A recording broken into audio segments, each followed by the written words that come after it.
Doctor BR Ambedkar వర్ధంతి సందర్భంగా మార్టూరు గన్నవరం రోడ్లో కుల నిర్మూలన ఉద్యమం ఆధ్వర్యంలో కార్యక్రమంలో ఘనంగా నిర్వహించారు. ఈ కార్యక్రమానికి బహుజన మహాకూటమి రాష్ట్ర నాయకులు మైల చిన్న నాగేశ్వరరావు అధ్యక్షతన వహించారు.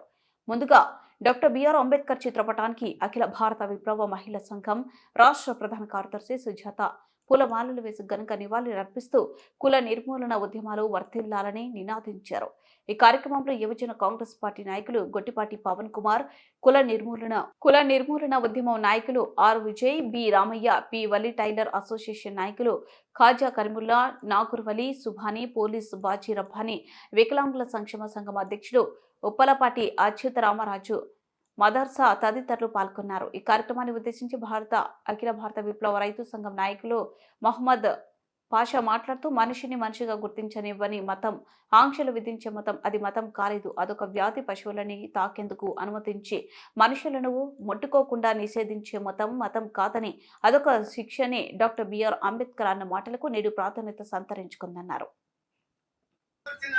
హక్కులన్నింటినీ కూడా వీళ్ళు చాప కింద నీరులాగా ఆర్ఎస్ఎస్ శక్తులు బీజేపీకి మద్దతు ఇస్తూ నిర్వీర్యం చేస్తా ఉన్నారు. రాష్ట్రాల్లో ఉన్నటువంటి స్వయం ప్రతిపత్తిని కూడా రద్దు చేశారు. ఫలితంగానే ఇవాళ రాష్ట్రాలకి ఏం కావాలి, రాష్ట్రంలో ఉన్న ప్రజల యొక్క మనుగడేంటి, ఈ రాష్ట్రానికి కావలసినటువంటి వనరుల్ని కూడా ఇవాళ కేంద్రం శాసించే దశలోకి వెళ్ళిపోయింది. అందువల్లనే ఈ రాష్ట్రంలో ఉన్నటువంటి ఉక్కు కర్మాగారాన్ని కూడా అదానీలకి అంటగట్టినటువంటి పరిస్థితులు మనం చూస్తా ఉన్నాం. అలాగే ఈ రాష్ట్రంలో ఉన్నటువంటి సముద్రంలో ఉన్నటువంటి గ్యాస్ ఆయిల్ నిక్షేపాలు అంబానీకి అంటగట్టారు. అదే సంపద మన రాష్ట్రానికి కేటాయించుకుంటే ప్రతి ఒక్క గ్యాస్ సిలిండరు 100 రూపాయలకి ఇవ్వచ్చు, లీటర్ పెట్రోల్ 10 రూపాయలకి ఇవ్వచ్చు. కానీ వీళ్ళు ప్రజా సంక్షేమానికి పేరుతోటి ప్రజల్ని వెన్నుపోటు పొడిచేటటువంటి పాలకులు తప్ప ప్రజలకు ఉపయోగపడేటటువంటి కార్యక్రమాలు వీళ్ళు ఏం చేయటం లేదు. సంపద మొత్తం కార్పొరేట్ సంస్థలకి దోచి పెడతా ఉన్నారు.